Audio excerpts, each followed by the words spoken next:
My name is Amanda Smith, and this is an article review for my interpersonal communication class with Professor Gonzales. I chose How Close Are We? Measuring Intimacy and Examining Gender Differences, an article by Hook, Gerstein, Detterich, and Gridley from 2003.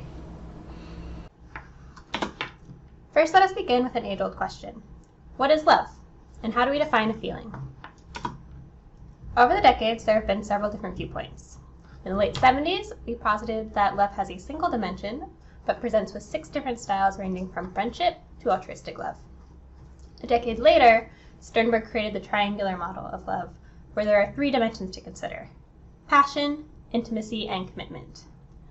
Various combinations of these dimensions result in the different types of love, but with consummate love having the presence of all 3.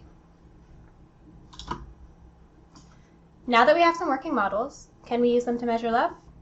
We can zoom into one of those dimensions, intimacy. By definition, intimacy refers to feelings of closeness, connectedness, and bondedness in loving relationships.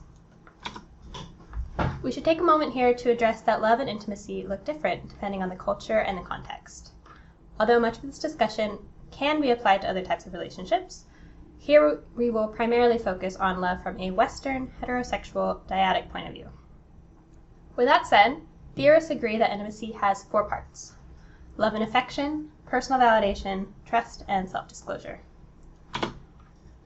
All these features interact with one another. When people feel loved and liked, they become more willing to share their own feelings. When you are given approval or personal validation, you feel safe and trust in your partner. You reveal more about yourself, and self-disclosure begets more self-disclosure. People tend to match the quality of self-disclosed information, and this has a positive correlation with feelings of bondedness. Have we broken down the concept of love enough to detect or measure it? At the time of publishing, 2003, there were 3 popular scales used to measure intimate relationships. This experiment sought to find out whether these actually measure the features of an intimate interaction. Furthermore, do men and women experience intimacy in the same way? To do this, they had 360 undergraduates complete the Miller Social Intimacy Scale, the Personal Assessment of Intimacy in Relationship Scale, and the Fear of Intimacy Scale. And here we have some examples of statements from these scales. You can take a moment here to pause the video and evaluate your own personal relationships. After running statistical analysis on their results, they found that the assessments did support the 4 specific components of intimacy, and that men and women did differ in their experiences. However, any one assessment tool was not enough to support these findings on its own.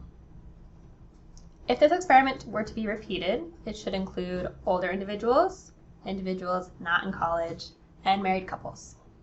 Twice as many participants would be needed for statistically stable results, and future studies should also find more measures of intimacy that better describe men. Other tools could be tested, as these 3 scales were not comprehensive enough. In conclusion, the article by Hook, Gerstein, Detterich, and Gridley builds upon previous research done to try to define love, and test assessment scales to measure the 4 features of intimacy, which they call the crux of relationships. By extension, if we can define love into measurable pieces, we can use that information to counter conflict and strengthen personal relationships.